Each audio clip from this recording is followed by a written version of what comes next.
Pourquoi l'arbre Mojo s'appelle Mojo et quelles évolutions ont connu les Korogu? Protecteur des bois puis de l'épée de légende, il connaît une origine floue non sans lien avec l'évolution du peuple qui l'accompagne depuis des millénaires.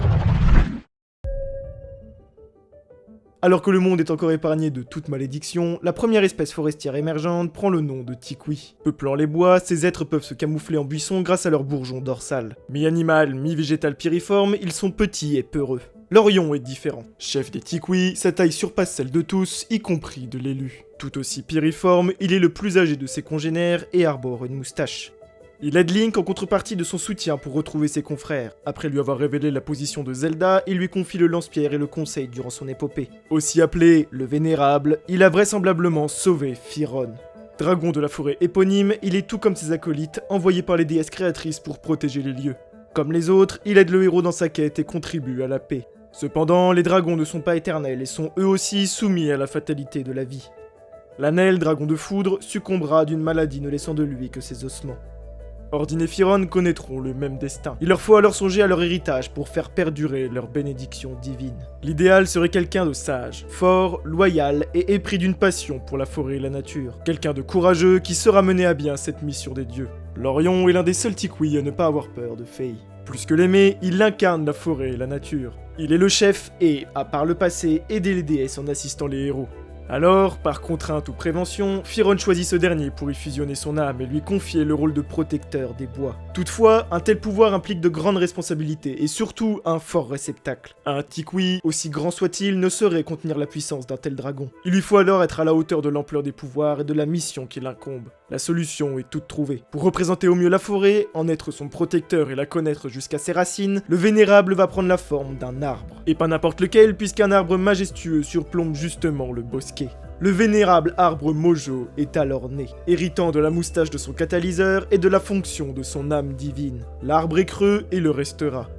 Il dira à Link, tout comme Firon, qu'il est envoyé des déesses. Il est même probable qu'une fois sa quête achevée, Link rendit son lance-pierre à l'Orion qui le rangea dans son bourgeon avant sa transformation. Une fois fusionné, l'artefact trouva une place dans son écorce que le héros du temps récupérera dans ce même arbre. Néanmoins, dans les faits, suite à la fusion, l'arbre Mojo n'est pas encore véritablement né. Il n'y a ici que l'Orion, le Vénérable, transformé sous les yeux des Tikwi. Le monde évolue et avec lui ses peuples.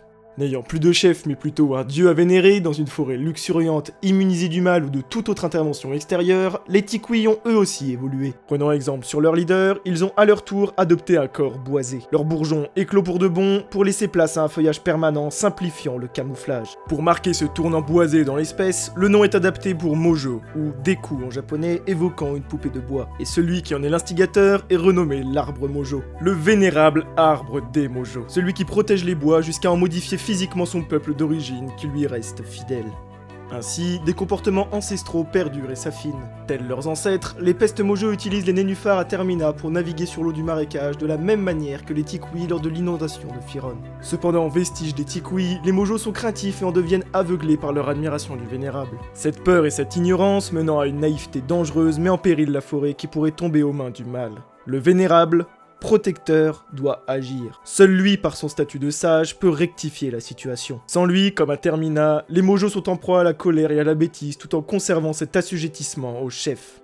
Si les Tikwi étaient des êtres mi-animal, mi-végétal, leur évolution, les Mojo, sont davantage mi-humain, mi-bois.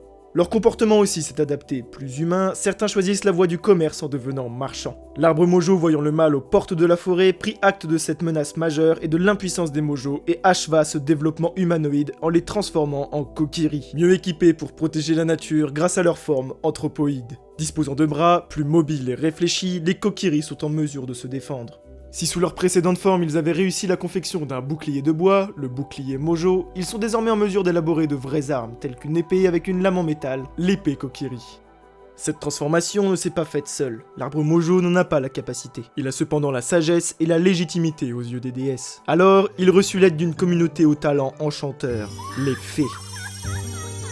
Créatures mystiques, sans doute d'origine divine, elles ont le pouvoir de guérison et peuvent améliorer les capacités.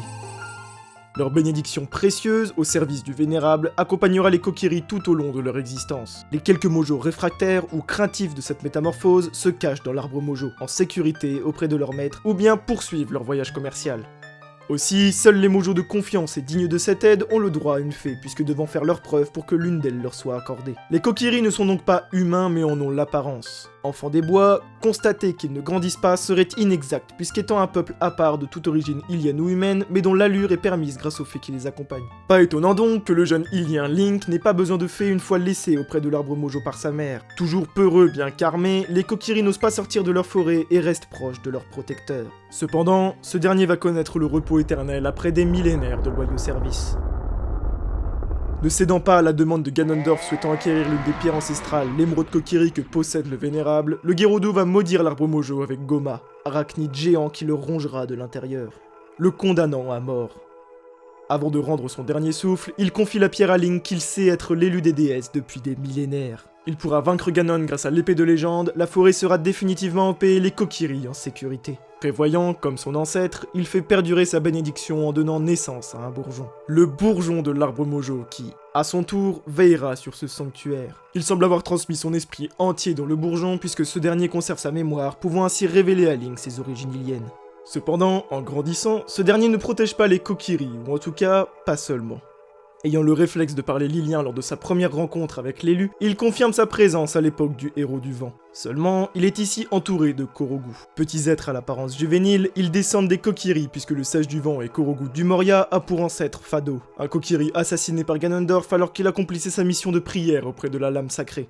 Ils sont du même sang. Cette évolution trouve une réponse naturelle suite au grand déluge. Les dieux, face au retour de Ganondorf sans héros, engloutissent le royaume sous un océan. Face à ces bouleversements, comme raconté par l'arbre Mojo, les Kokiri ont dû s'adapter à leur nouvel environnement. Les forêts ayant été submergées, les Kokiri ont évolué pour survivre sur les îles restantes, devenant ainsi les Korogu. Ce destin n'est peut-être pas sans lien avec la disparition des fées. Ces dernières n'étant plus à leur côté pour une raison obscure, Ganondorf vaincu, l'absence de héros, la montée des eaux, leur apparence humanoïde aurait alors progressivement disparu, reprenant un épiderme de bois comme au temps des Mojo. Cependant, marqués par ces aventures passées et l'expérience des Kokiri, ces derniers plus conscients et réfléchis que les Mojo, moins craintifs quoique toujours peureux, ont conservé leur savoir humain, notamment dans la confection d'outils et d'armes grâce à la nature, ou encore à la pratique musicale à travers divers instruments. Héritiers du corps de leurs ancêtres Mojo et de l'esprit des Kokiri, les Korogu sont nés, toujours fidèles à leur vénérable protecteur. Toutefois, le destin du peuple et du sage diffère selon les événements de la légende, le héros du temps altérant les rouages de la temporalité. Ce sort précédent n'existe que dans un monde dans lequel le héros adulte a vaincu Ganondorf, puis, revenu dans sa temporalité parallèle enfant, a dénoncé le démon. Dans cette lignée, la forêt n'a plus de protecteur, du moins plus d'arbres Mojo, puisqu'un esprit de la lumière veille tout de même sur les lieux, non sans lien avec le vénérable. Son nom, Firon, est le même que le dragon protecteur de la forêt du temps des Tikwi. Sa forme spiralée, similaire à l'emblème Kokiri, n'est pas sans rappeler le peuple. Ce symbole est également gravé dans les portes en bois du temple sylvestre, ancré dans un arbre majestueux et sans vie, sans doute carcasse de l'arbre Mojo. À l'intérieur vivent les singes de la forêt. Taquins et agiles, physiquement semblables à l'esprit de lumière. Absents des temps anciens, ils apparaissent ici en remplaçant des enfants de la forêt. Ou plutôt comme évolution. Il est raconté qu'autrefois, des êtres maîtrisant les arts magiques grâce au cristal d'ombre avaient violé le Saint Royaume et tenté de dérober la Triforce. En réponse, les esprits de la lumière envoyés par les déesses à l'exception de Latoine les bannirent dans le Royaume du Crépuscule. Au fil du temps, les descendants de ces malfrats devinrent les Twilight, des êtres pacifiques marqués par des teintes blanches et noires et s'acclimatèrent à leur existence dans ce monde crépusculaire. C'est bien plus tard que Ganondorf fut jugé dans la Tour du Jugement pour avoir tenté de conquérir Hyrule dénoncé par Link revenu du futur. C'est alors qu'apparaissent dans cette légende des inexactitudes et des anachronismes. Ganondorf a été banni car dénoncé par Link enfant. Son jugement a donc été rendu peu de temps après le retour de l'élu, soit quelques jours suivant la légende du héros du temps. Or, il n'est fait aucune mention dans cette épopée ou les précédentes des esprits de la lumière spécifiés pourtant dans la mésaventure s'étant déroulée bien des années avant le jugement du malin. Alors, il y a méprise. Il est difficile de situer chronologiquement cet événement. Toutefois, il fait intervenir 3 représentants des déesses, puisque des 4 esprits, Latoine n'est pas un émissaire divin. Le plus vraisemblable serait un positionnement aux alentours du commencement, à l'ère des dragons Lanel, Ordine et Firon qui auraient alors enfermé ces bandits dans le royaume du crépuscule. Ou bien, à minima, cet événement a précédé les péripéties du héros du temps. Les représentants des déesses comprenant alors au moins l'arbre Mojo et peut-être Jabu Jabu et Volcania ou l'un de leurs ancêtres. Dans ces deux hypothèses se trouve l'esprit de la forêt Firon, devenu l'arbre Mojo par la passation à l'Orion. Il fait partie des esprits ayant banni les malfaiteurs, ancêtres des Twilis. Dans un dernier espoir, les sages refirent surface de ce monde du crépuscule pour en finir avec Ganondorf.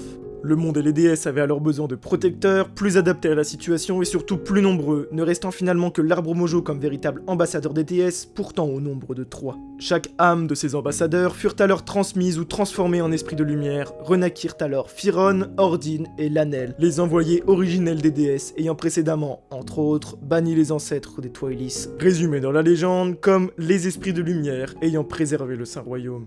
Ainsi, l'âme de Firon, qui avait été ensuite déléguée à l'Orion incarnant l'arbre Mojo, protecteur de la forêt et des Mojo puis des Kokiri, réanimé par son bourgeon, devint Firon, l'esprit de lumière de la forêt de Firon, au physique animal et à la tête de Saint-Jean-Cœur. Le bourgeon n'ayant même pas le temps de grandir et l'enveloppe du vénérable ne devenant définitivement qu'un arbre mort contenant les derniers souvenirs des Kokiri. Lorsque l'Orion devint l'arbre Mojo, les Tikwi ont adopté une apparence boisée, suivant leur chef. Alors, fidèles et abandonnés de leur fée, les Kokiri ne reprirent pas une apparence boisée comme les Korogu, leur maître occupant une nouvelle enveloppe. Ils ont évolué en conséquence, prenant l'apparence de singes à la tête de cœur. Les singes logeant dans le temple sylvestre sont les descendants des Kokiri, restés fidèles à l'arbre Mojo dans lequel ils nichent et dont le bourgeon devenu l'esprit de lumière, Firon.